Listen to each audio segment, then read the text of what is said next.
Buenas tardes. Hoy día nos toca dar clase de tromboembolismo pulmonar. Vamos a empezar con esta clase teórica, que es un tema muy importante. Es un tema que estoy segura también han estado comentando en sus casos clínicos, porque es un diagnóstico diferencial importante para el dolor de pecho. El dolor de pecho típico. Entonces, como ustedes saben, vamos a empezar la clase teórica. Si es que en algún momento hay problemas de conexión, se ve el audio, no se escucha, se va la imagen o las diapositivas no se muestran, activan su micrófono, me lo hacen saber, por favor, ¿ya? Porque si no, yo voy a continuar explicando y quizás tenemos problemas con la plataforma. De igual manera, si es que hubiera alguna cosa que no me estoy dejando entender o tienen duda, igual, activan el micrófono y me preguntan, para que no se les quede, no se quede en el aire. Entonces vamos a empezar.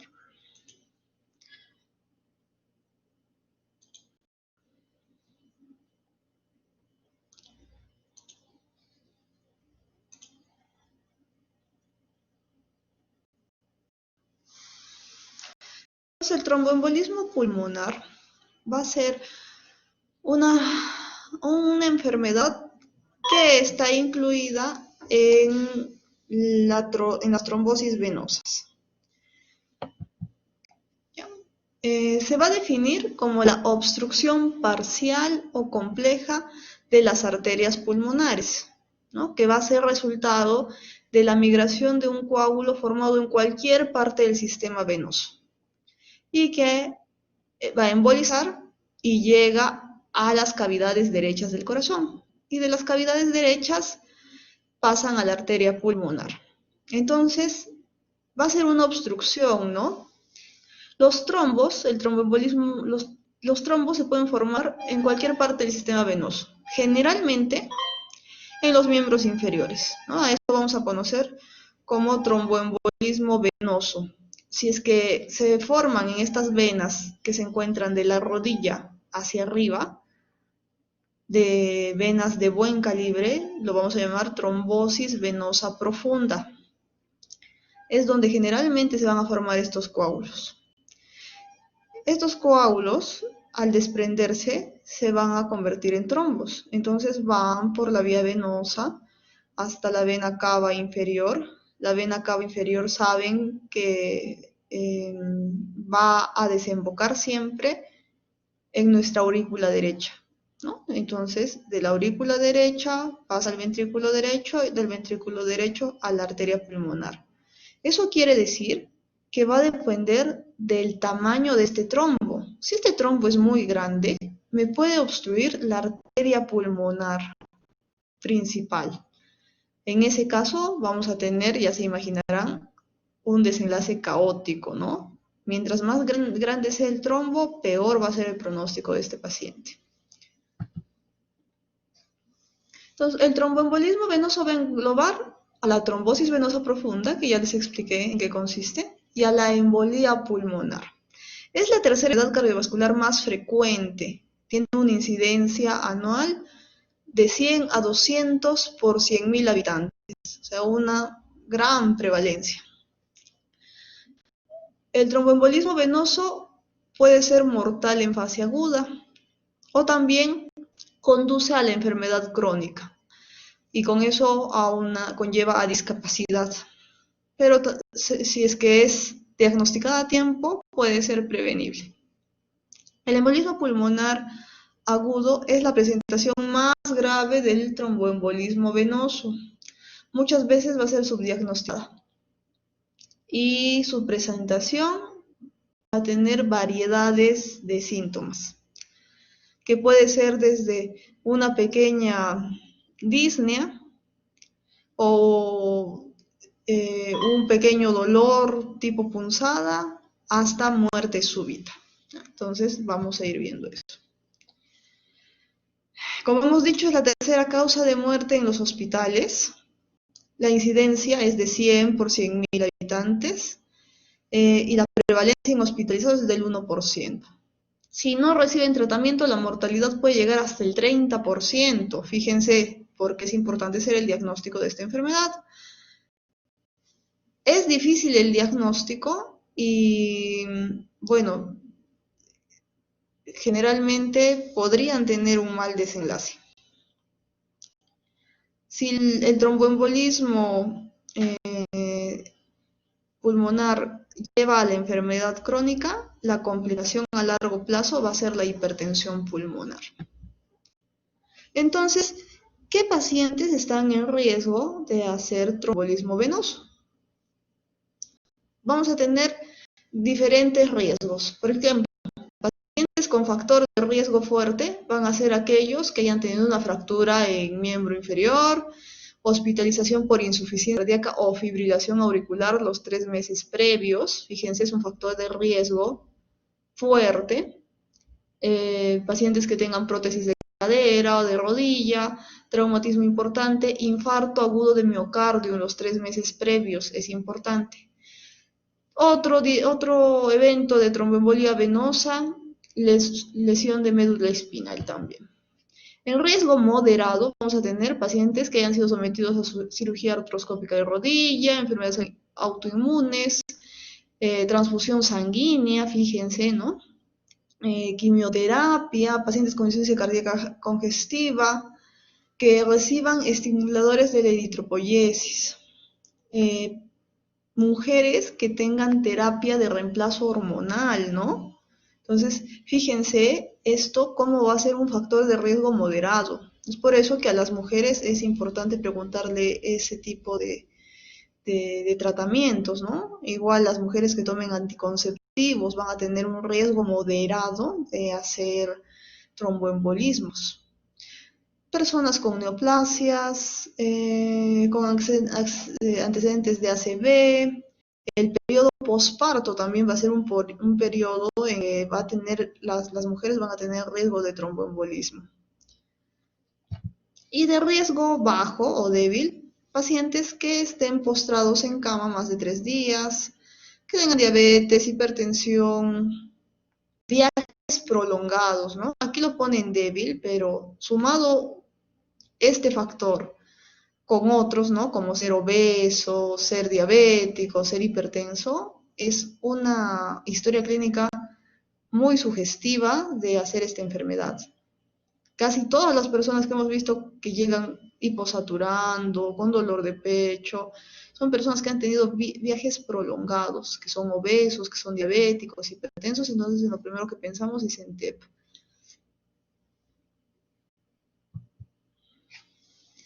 Entonces, del 80 al 90% de los émbolos se originan en las venas profundas de miembros inferiores, ¿no? Van a corresponder a femorales ilíacas, a venas pélvicas y de plexos prostáticos y periuterinos.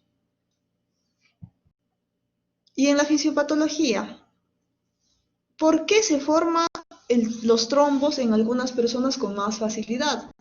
A eso vamos a llamar como la tríada de Virchow. Estos 3 factores corresponden a esa triada, ¿no? O sea, son factores que van a hacer que estas personas tengan mayor riesgo de formar trombos. Entonces, la lesión endotelial, alteraciones del flujo sanguíneo, ¿no? Personas que tengan predisponibilidad de hacer éstasis sanguíneo, hipercoagulabilidad, son los 3 factores que se incluyen en la triada de Virchow. Entonces, al formarse el trombo, estos trombos fragmentados de una trombosis venosa profunda son transportados a través de conductos más grandes hacia el corazón, ¿no? Hacia las cavidades derechas del corazón. Y de las cavidades derechas del corazón pasan a la arteria pulmonar.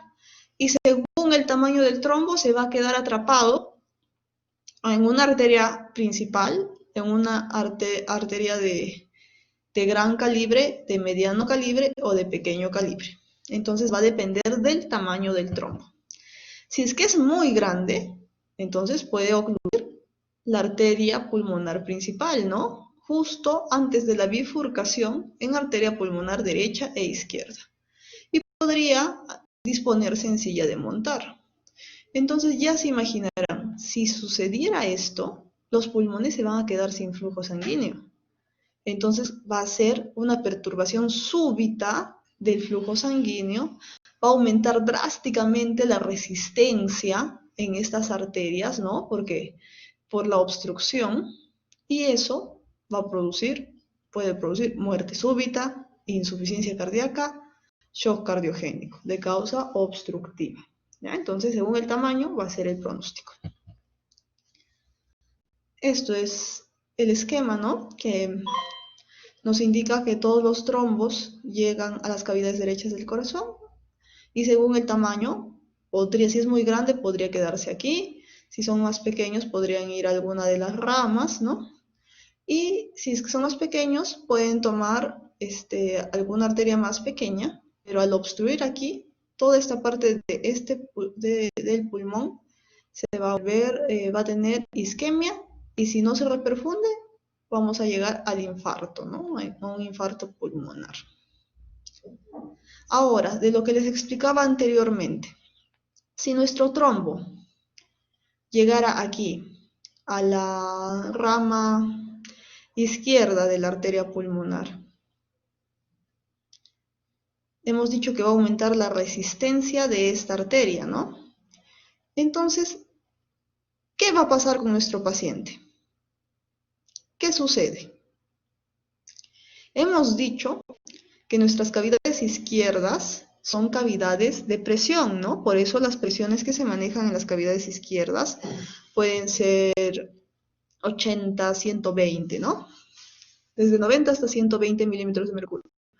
En cambio, las cavidades derechas no manejan esas presiones. Sus presiones van de 0 a 25 milímetros de mercurio. Lo que van a manejar es volumen. Entonces, aumentar la presión arterial de la arteria pulmonar, ¿qué va a pasar con mi ventrículo derecho? También va a aumentar la presión arterial, ¿verdad? Y si aumenta la presión en este ventrículo derecho que no está acostumbrado a manejar presiones, ¿qué va a pasar con este ventrículo derecho? Se va a dilatar, ¿no? Como se va a llenar de presión y de volumen, se va a dilatar este ventrículo derecho, va a crecer, ¿no? Y otra cosa también, como va a aumentar tanta la presión aquí, este septo interventricular se va a desplazar hacia el lado izquierdo, ¿no? Normalmente el ventrículo izquierdo debe ser más grande que el derecho, pero no, acá se desplaza, porque como hay resistencia, no sale la sangre, aumenta la presión, aumenta el volumen, entonces el ventrículo derecho va a crecer, se dilata, se desplaza el septo interventricular, y hemos dicho también que la precarga de nuestro ventrículo izquierdo va a ser el volumen que tengamos en el ventrículo derecho, ¿verdad? Entonces, si no llega una precarga adecuada a nuestro ventrículo izquierdo, ¿qué va a pasar con el gasto cardíaco? Va a disminuir, ¿no? Va a disminuir el gasto cardíaco, el paciente se va a chocar, va a tener hipotensión. ¿Por qué más va a tener hipotensión este paciente? Porque el septo interventricular, al estar desplazado hasta este lado, el llenado del ventrículo izquierdo va a tener menos espacio y menos volumen. Entonces, de igual manera va a disminuir mi volumen latido. Si disminuye mi volumen latido, disminuye mi gasto cardíaco, ¿no? Ahora, sigamos viendo. Esto solo tiene que ver con la anatomía del corazón, mucho sentido común. Ya hemos hablado que crece mi ventrículo derecho. Al crecer mi ventrículo derecho, ¿qué va a pasar con esta válvula, con la tricúspide? ¿Qué podría pasar? Como se dilata el ventrículo derecho, entonces mi válvula tricúspide ya no va a coaptar bien, ya no va a cerrar bien, ¿no? Porque los velos se están separando. Entonces, al separarse, vamos a tener una insuficiencia tricuspidia. Eso quiere decir que también mi aurícula izquierda se va a dilatar, ¿no? Porque el flujo que debe pasar de aurícula derecha a aurícula izquierda se regresa a la aurícula derecha el volumen porque esta tricúspide ya no cierra bien. Y al aumentar el volumen y la presión en la aurícula derecha, ¿qué pasará con esta aurícula derecha? Igual, ¿no? Va a crecer, se va a dilatar. Ahora, ¿qué hay entre la aurícula derecha y la aurícula izquierda?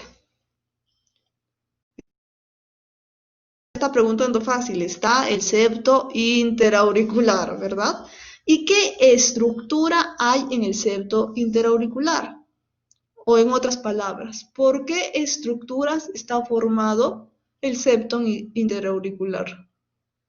Tiene dos capas, ¿no? Que entre ellas, por el desarrollo embriológico del corazón, va a quedar una estructura llamada foramen oval, ¿verdad? Entonces, al aumentar la presión en la aurícula derecha, ¿qué sucede?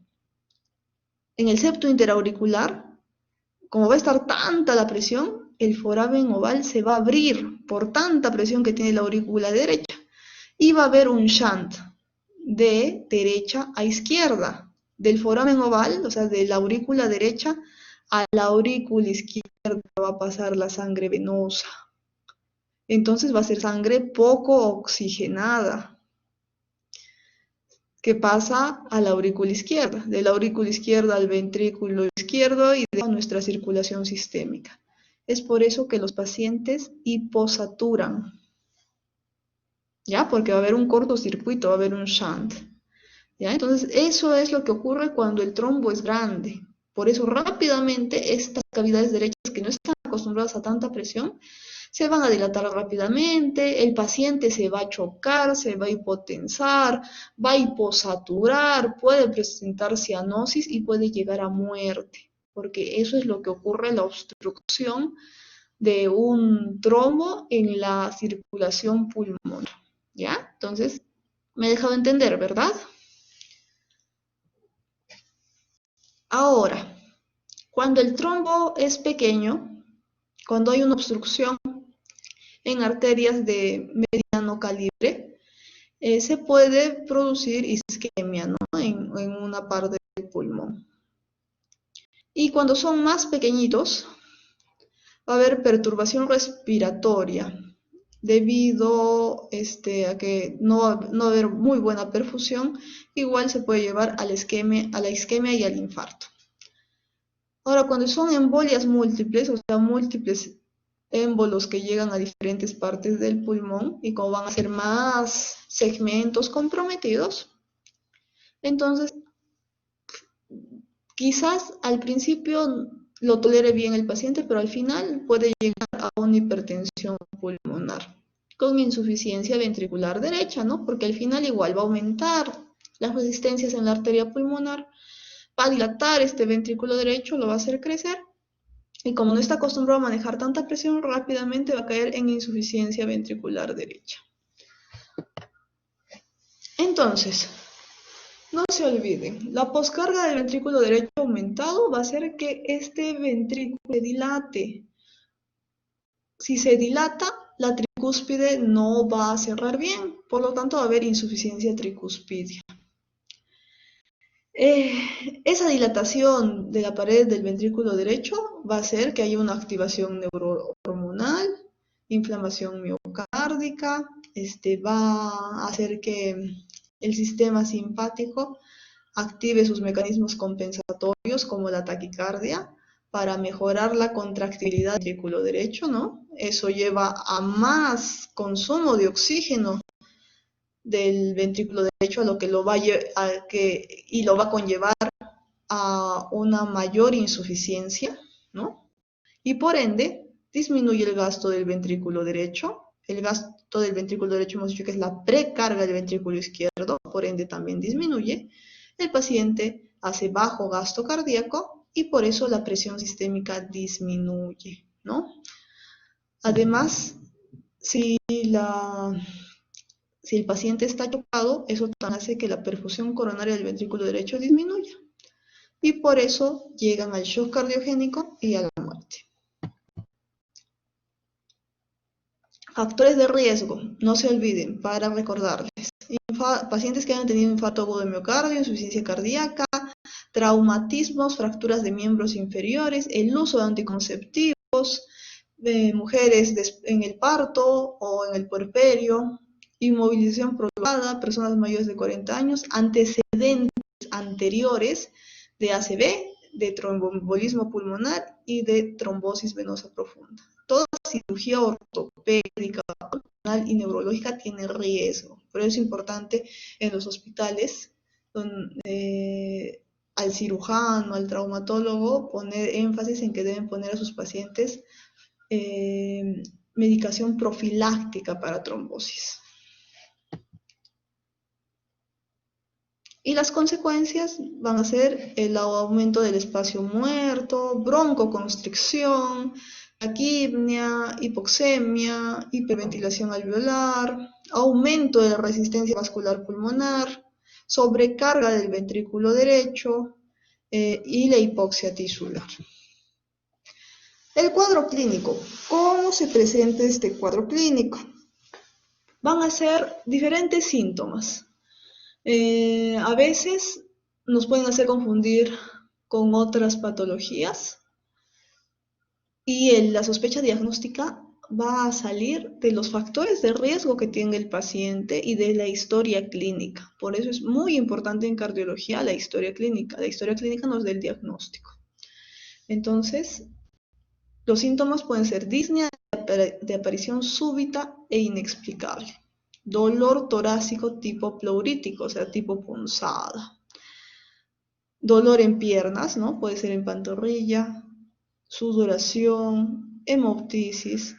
Miren, cuando un paciente hace infarto pulmonar por TEP, puede tener dolor pleurítico, roce pleural, hemoptisis, es un signo importante, y fiebre. Los infartos pulmonares te pueden dar fiebre. Pacientes que cursen con síncope, palpitaciones, dolor tipo angina, por eso es un diagnóstico diferencial muy importante el TEP. O simplemente hay algunas personas que si el trombo es pequeñito y en un segmento o en unos pocos segmentos, el paciente puede estar asintomático también.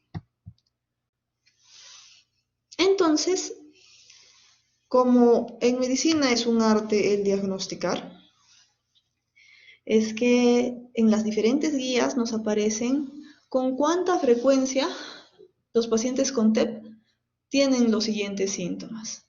Entonces, fíjense que el síntoma más importante va a ser la disnea. Entonces, todo paciente que tenga disnea súbita, hay que pensar en TEP. Dolor torácico tipo pleural, como punzada, 39%, algunos presentan tos. Dolor torácico retroesternal el 15%, fiebre 10%, hemoptisis 8%, síncope y signos de trombosis venosa profunda 24%. Entonces, fíjense, puede ser que ahora en nuestro contexto que estamos viviendo una pandemia, pacientes que vengan por emergencia con disnea, tos y fiebre, tengan que pasar primero por un triaje COVID, un triaje diferenciado para determinar si tienen COVID o no, y que algunos sean tromboembolismo pulmonar, ¿no? Además que se ha estado viendo que el COVID está relacionado con un estado de hipercoagulabilidad, ¿no? Entonces podemos tener esta presentación. Por eso mucho va a depender de la historia clínica del paciente y de cómo abordemos al paciente.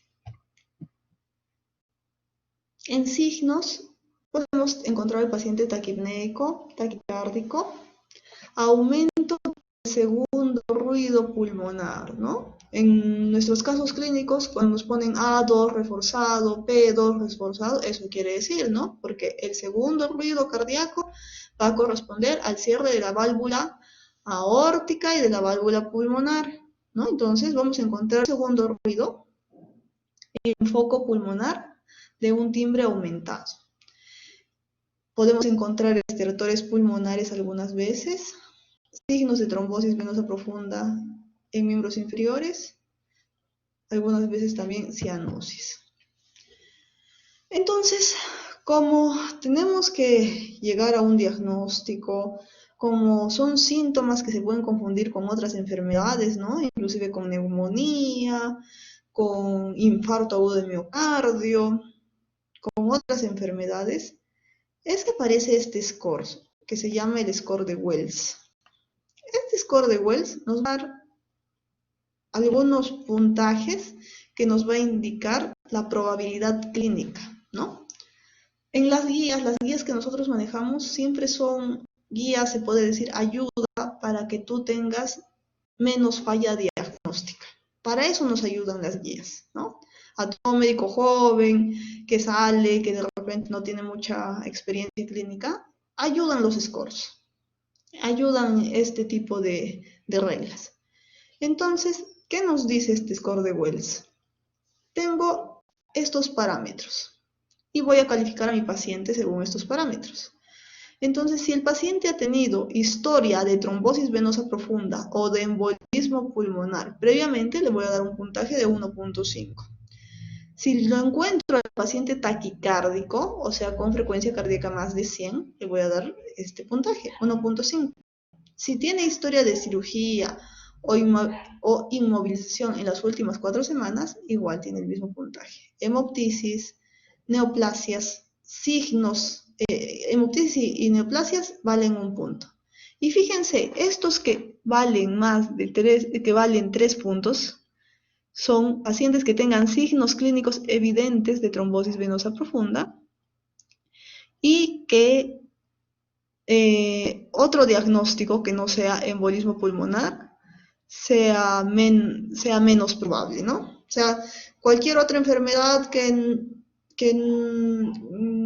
cualquier otro cuadro clínico que no explique la sintomatología del paciente, ¿no? Que mi primera opción sea tromboembolismo pulmonar clínicamente, me va a dar 3 puntos. Entonces, ¿cómo calificamos esto? Nos dice, si nuestro paciente tiene más de 7 puntos, va a ser alta la probabilidad clínica.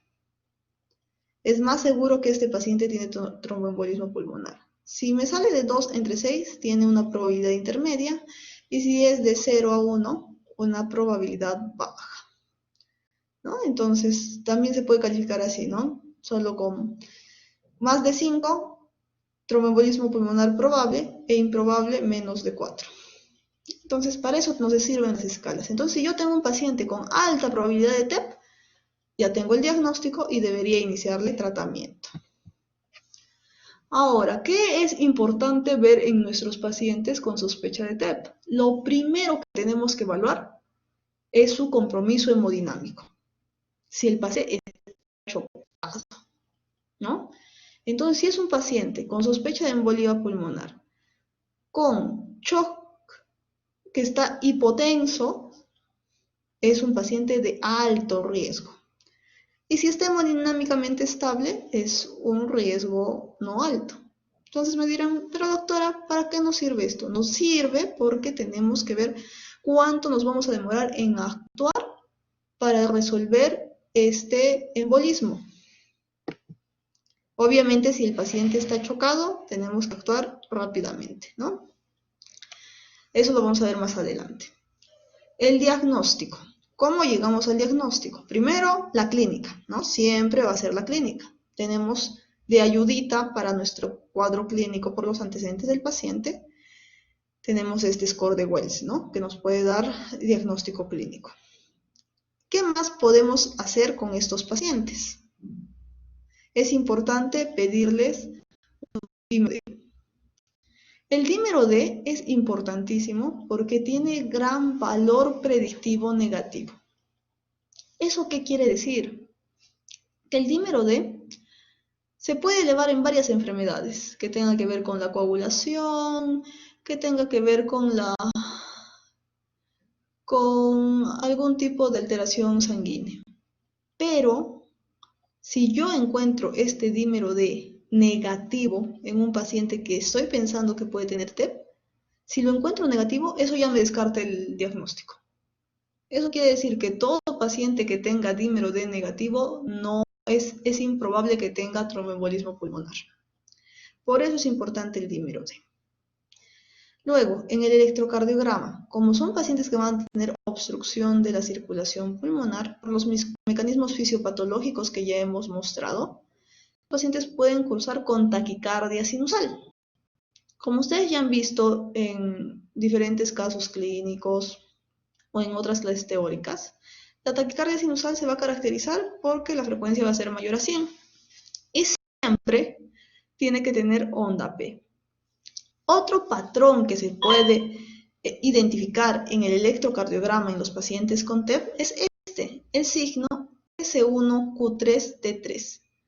¿Eso qué quiere decir? Que vamos a tener en derivada D1 vamos a encontrar una S profunda. En derivada D3 vamos a encontrar una Q patológica y también una T negativa. Entonces aquí nos ponen la D3, que encontramos Q patológica y una T negativa. Entonces eso es un signo que nos puede indicar tromboembolismo venoso, no, tromboembolismo pulmonar. También si es que te aparece un bloqueo de rama derecha nuevo, que el paciente tenía un electro normal y luego te aparece bloqueo de rama derecha. Eso también puede ser un signo de TEP. O sea, el eje del corazón se va a dirigir hacia la derecha y eso te cambia el electrocardiograma. La radiografía de tórax es importante, sí es importante, ¿no? Porque nos va a ayudar a diagnosticar, a descartar nuestros otros diagnósticos diferenciales, ¿no? Como neumonía, congestión, ¿no? Y también porque en algunos casos se puede presentar algunos signos. Por ejemplo, el signo de la joroba de Hampton.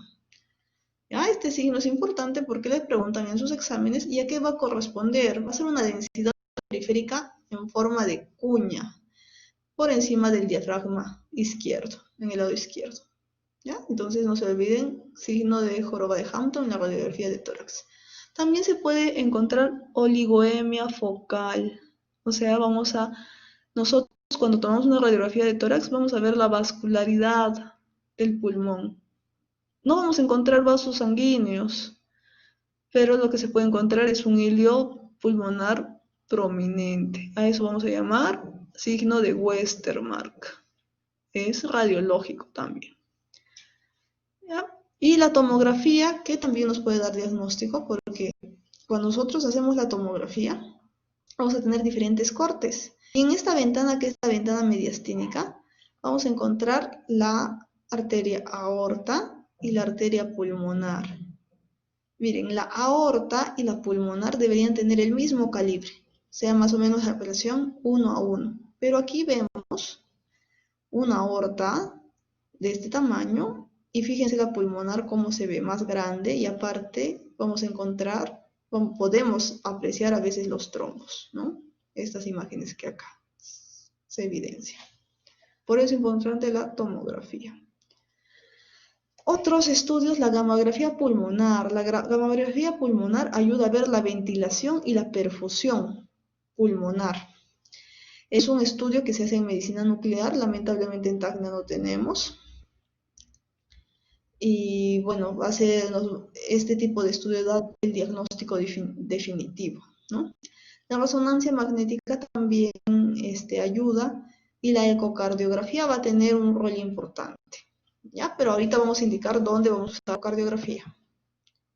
Diagnóstico diferencial, hemos dicho, puede ser neumonía, asma, insuficiencia cardíaca, pericarditis, ¿no? Porque el dolor es importante, una pleurosía, costocondritis, fractura costal, neumotórax, el síndrome coronario agudo y hasta la ansiedad, ¿no? Hay muchos pacientes que están estresados, tensos y pueden tener dolor de pecho, porque los músculos se contraen tanto que puede simular un dolor tipo angina un dolor muy, muy opresivo.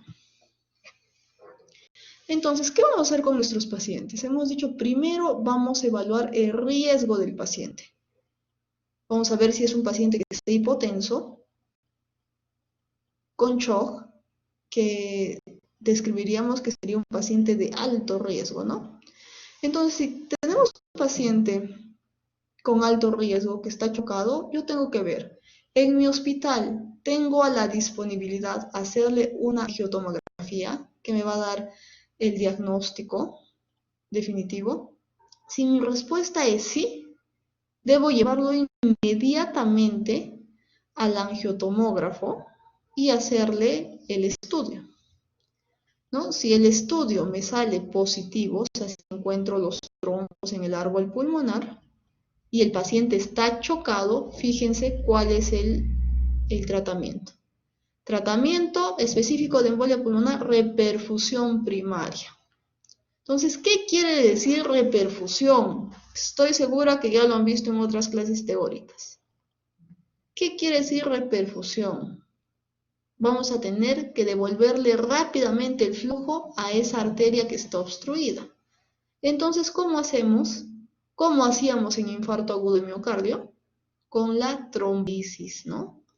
Entonces me dirán, o sea, doctora, ¿vamos a usar lo mismo que usamos en el IMA-ST elevado? Sí, usamos las mismas sustancias que usamos en IMA-ST elevado. Entonces, ¿qué podemos usar? Podemos usar alteplase, tenetaplase, podemos usar streptokinasa.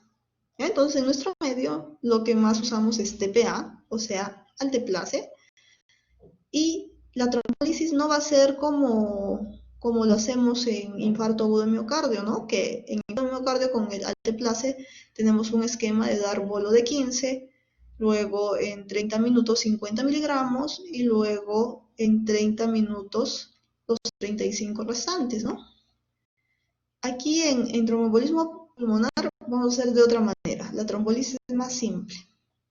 Vamos a darle primero al paciente un bolito de 10 miligramos. Se le pasa bolo de 10 miligramos del ALTC y luego se le programa que en 2 horas se le debe pasar los 90 miligramos restantes. ¿Ya? Entonces así vamos a trombolizar al paciente. Ahora, de nuevo volvemos acá. Si nuestro paciente está hemodinámicamente inestable, igual, veo la probabilidad de que se le haga una angiotomografía inmediatamente. Si mi respuesta es no, porque el tomógrafo anda malogrado, o porque hay otros pacientes, o no hay contraste, no hay enfermera, no hay personal, y no le voy a poder hacer prontamente mi angiotomografía, porque es difícil llevarlo al paciente porque está inestable, entonces voy a hacerle una ecocardiografía. Entonces la ecocardiografía nos va a ayudar para el paciente que está inestable. Entonces, ¿yo qué voy a buscar en mi ecocardiografía? Tengo que buscar signos de sobrecarga de mi ventrículo derecho. O sea, que este ventrículo derecho esté dilatado, que haya insuficiencia tricuspidia, que haya signos de hipertensión pulmonar. ¿Ya? Entonces, inclusive, hemos dicho que el ventrículo izquierdo siempre debe ser más grande del derecho. En mi ecocardiografía yo puedo ver si el septo interventricular está desplazándose, si es que está haciendo que el ventrículo izquierdo se llene menos. Entonces, si la respuesta es sí, debo valorar si puedo llevarlo al angiotomógrafo. Si es que se puede llevar, se hace, pero si no tuviera a la mano el angiotomógrafo y no le va a hacer ninguna otra prueba y el paciente está muy inestable, solo con la ecocardiografía, que veo que este ventrículo derecho está yendo mal, el tratamiento es trombolisis. A este paciente lo vamos a fibrinolizar. ¿Ya? Fíjense. Pero en cambio, si a este paciente yo le hago la eco y me sale una ecocardiografía normal, o sea, este ventrículo derecho está normalito, entonces tengo que buscar otra causa de inestabilidad hemodinámica, ¿no? Porque ya sé que no es que el ventrículo derecho esté sufriendo. Entonces, de esta manera vamos a ver la conducta que vamos a hacer en cada paciente. Fíjense, por eso es tan bonita la medicina, ¿no? No es solo un camino, tenemos que ver cómo se encuentra el paciente, si yo tengo esas pruebas diagnósticas a la mano, y la velocidad de acción en estos casos es importante, ¿ya? Es diferente si tú trombolizas a un paciente con 2 horas de evolución, así quieres reperfundirlo después de 24 horas, ¿no? Eso es en el paciente con shock. Ahora el paciente que está hemodinámicamente estable. El paciente que está con su presión arterial normal. Entonces, igual, tenemos que valorar la probabilidad clínica de embolismo pulmonar, ¿no? Por mi juicio clínico o por mi score de Wells. Entonces, si yo tengo una probabilidad clínica baja de embolismo pulmonar o mi score de Wells me sale en menos de 3, entonces le pido un dímero D. Entonces, ¿qué dijimos? Si el dímero D me sale negativo, yo descarto que esto sea un embolismo pulmonar, ¿no? Entonces no necesito ningún tratamiento para embolia pulmonar. Ahora, si mi dímero D me sale positivo, ahí sí estoy en aprietos, ¿no? Porque el dímero D se puede elevar en tromboembolismo pulmonar y en otras patologías. Entonces, ¿qué debo hacer? Tengo que buscar que se le haga una angiotomografía al paciente. Entonces, en la angiotomografía me va a dar el diagnóstico definitivo. Si hay embolismo pulmonar conformado, lo voy a tratar. Pero ya a este no lo voy a tratar con trombolisis, lo voy a tratar solo con anticoagulación. ¿Ya? Más adelante vamos a ver con qué vamos a anticoagular. Y si es que no encuentro embolía pulmonar, no necesita tratamiento. Ahora, esto va a ser diferente cuando el paciente tiene una probabilidad clínica alta, ¿no? Si es que mi Wells es 7 o más, no voy a ir al dímero D, tengo que buscar la angiotomografía. Igual, si encuentro trombo, voy a iniciar tratamiento. El tratamiento también voy a iniciar con anticoagulación.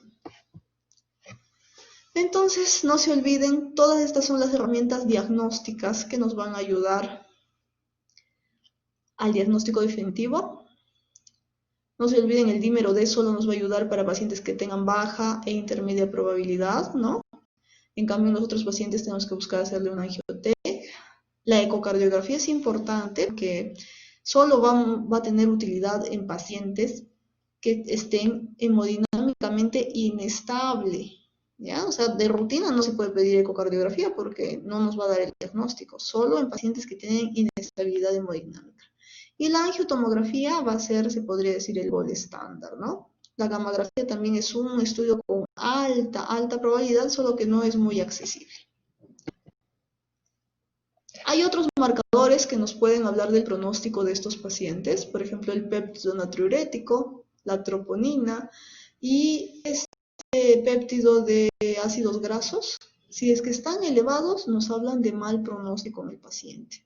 Si un paciente con TEP que tenga troponinas altas, eso quiere decir que el ventrículo derecho ya está echado y la probabilidad de mortalidad es muy alta, igual que el péptido natriurético. Ahora, depende de cómo esté nuestro paciente, ¿no? Si está, hay que monitorizar su presión arterial, hay que iniciarle oxigenoterapia, ¿no? Según su AGA, ¿no? Según el oxígeno que él tenga. Vamos a ver si necesita utilizar oxígeno por cánula binasal, o por máscara de Venturi, o máscara de reservorio, o en el caso de los pacientes que estén inestables hemodinámicamente, pueden entrar en ventilación mecánica, ¿no? Ya hemos hablado de nuestros medicamentos para fibrinolisis, ¿no? El que más usamos es el Alteplase.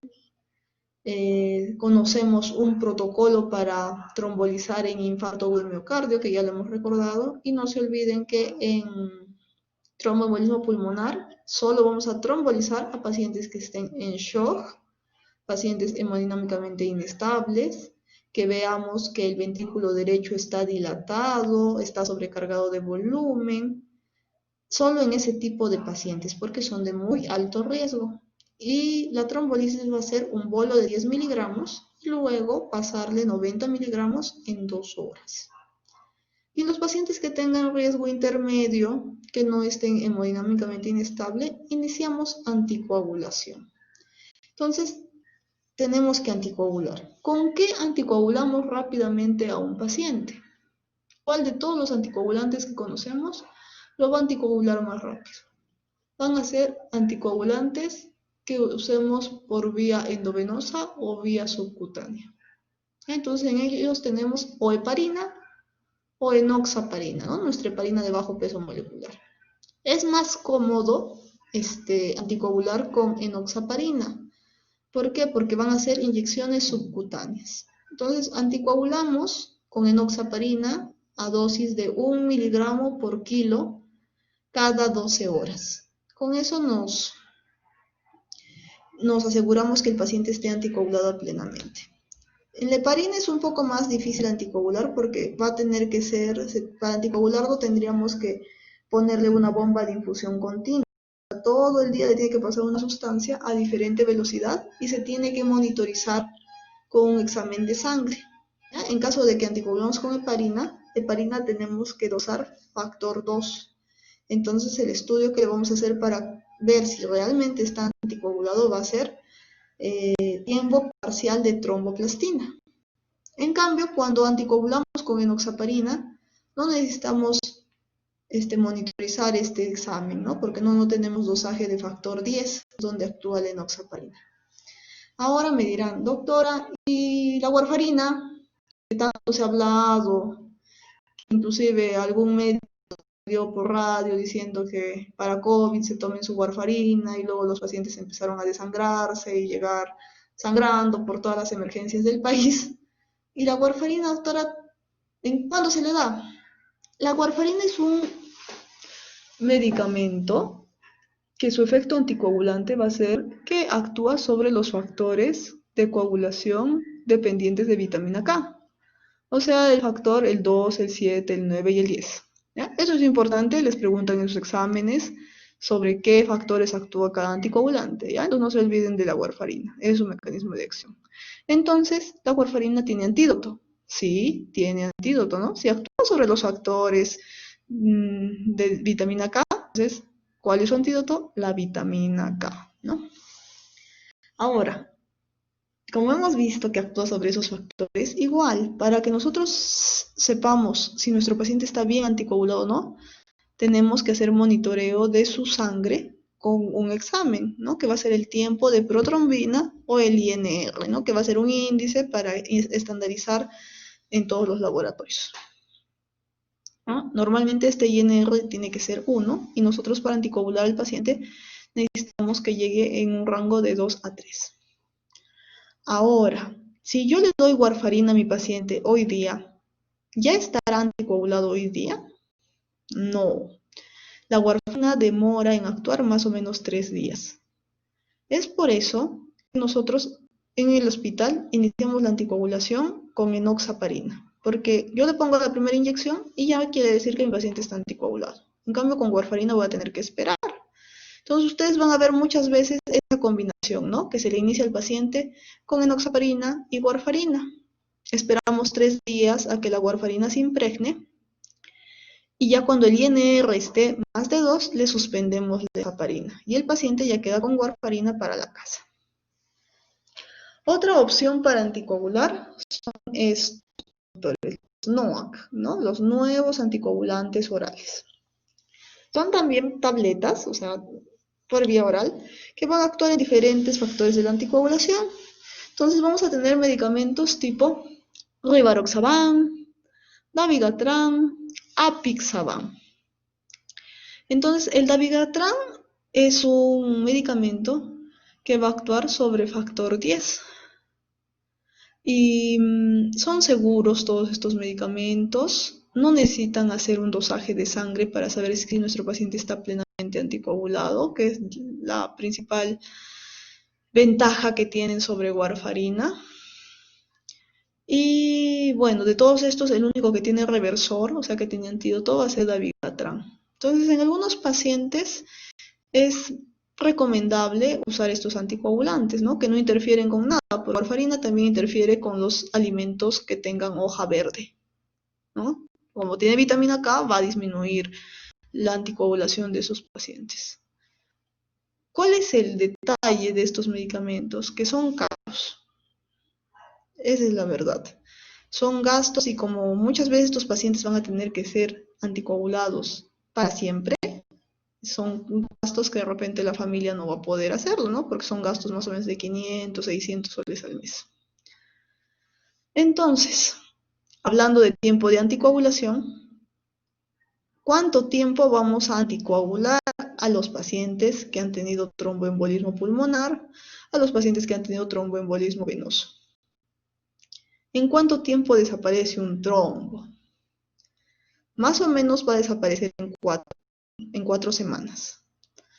Nos indican que el tiempo de anticoagulación en estos pacientes tiene que ser en promedio de 3 a 6 meses. Si es que solo ha tenido un solo evento de tromboembolismo venoso o trombosis venosa profunda o embolismo pulmonar. Pero si ya es un segundo evento, o si ya ha tenido múltiples eventos de tromboembolismo venoso y de TEP, ya la anticoagulación tiene que ser de por vida a partir del segundo evento. ¿Ya? Entonces, esto de anticoagulación es muy bonito, es un tema muy amplio. Es importante que sepan sobre qué factores actúan cada uno de los medicamentos, porque cada medicamento, cada anticoagulante es diferente. Entonces, esto era lo que les mencionaba. Enoxaparina es el más cómodo para usarlo en la vía hospitalaria. 1 miligramo por cada 12 horas va a ser la dosis indicada. Vamos a tener correcciones en caso de que el paciente sea renal, ¿no? Si es que tiene depuración de creatinina menos de 50, tenemos que darle 1 miligramo por kilo cada 24 horas. ¿Ya? Son otros medicamentos que no los tenemos en el medio. Y este es el algoritmo que más o menos nos resume todo lo que hemos visto, ¿no? Entonces, paciente con shock, ya hemos mencionado, ¿no? Si es que tenemos la posibilidad de hacer angiotomografía, si no tenemos, vamos a ir a la ecocardiografía. Si la ecocardiografía es de alto riesgo, vemos el ventrículo derecho dilatado, el paciente está inestable, es alto riesgo y el tratamiento va a ser reperfusión, ¿no? Reperfundimos generalmente con alteplase, ¿no? 10 miligramos en bolo y luego 90 miligramos en un tiempo de 2 horas. Si el paciente no está chocado, ya hemos visto si es de bajo riesgo, dímero D, si es que no, vamos a la angiotomografía, si encontramos embolismo pulmonar confirmado, evaluamos el riesgo, ¿no? Si es un riesgo bajo, el paciente inclusive puede ser tratado en casa y con un anticoagulante oral. Si el riesgo es intermedio, vamos a hacer otro screening para ver qué riesgo es. ¿Ya? Entonces, se le hace ecocardiografía o pruebas de laboratorio, ¿no? Dijimos que algunas pruebas de laboratorio pronóstico era troponina y era péptido natriurético auricular. ¿Eso qué quiere decir? Que si mi troponina está alta y veo que la función del ventrículo derecho está disminuida o está alterado mi ventrículo derecho, yo lo voy a considerar este paciente es un riesgo intermedio alto. Entonces, según la historia clínica, o le doy anticoagulante, o si se está yendo al shock, debo considerar una reperfusión, trombolizarlo, ¿no? Pero si es un riesgo intermedio bajo, o sea que no tengo alteración del ventrículo derecho, ni tengo alteración en mis pruebas de laboratorio, al paciente lo hospitalizo y el tratamiento va a ser anticoagulante. ¿Ya? Entonces, ese es el algoritmo que nos engloba todo. No se olviden que las complicaciones que podemos tener en un tromboembolismo pulmonar va a ser la hipertensión pulmonar con insuficiencia ventricular derecha. Vamos a tener alteraciones hemodinámicas cuando el 30% del lecho pulmonar va a estar ocluido, cuando estos trombos son muy grandes. Aumento de resistencia vascular pulmonar, la sobrecarga del ventrículo derecho con desplazamiento del septo interventricular. Nos puede llegar a la disfunción diastólica del ventrículo izquierdo también, que disminuya nuestro gasto cardíaco, y el infarto pulmonar, ¿no? Es otra complicación. Entonces, eso sería todo, muchachos. eso es lo que corresponde a la clase de tromboembolismo pulmonar. Si tienen alguna duda, alguna pregunta, me la pueden hacer saber.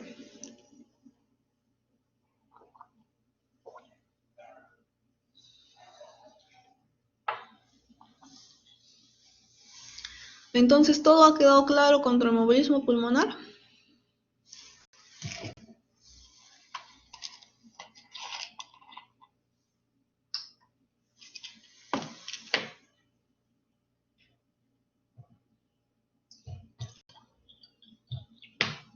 Como ven, es un tema bonito, ¿no? Tiene bastante fisiopatología.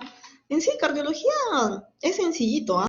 Solo tienen que acordarse su anatomía del corazón, am, acordarse el mecanismo, el ciclo cardíaco, y han visto, se saca la deducción, ¿no? Un trombo obstruye, ¿qué cavidad va a sufrir? Está acostumbrado a manejar esa presión, se puede desplazar el septo, tiene que ver con la precarga, cómo llega el paciente a hipotensión, ¿no? No se olviden de repasar bien esa parte de la fisiopatología, porque mando varias preguntitas sobre eso, ¿ah? ¿Por qué el paciente hiposatura? ¿Por qué el paciente se compromete hemodinámicamente? ¿Ya? Eso es importante que es que, claro, porque se podría decir que es la parte más bonita de este tema. Y no se olviden siempre como uno de sus diagnósticos diferenciales. Bueno, si no tienen preguntas, entonces podemos acabar con el tema.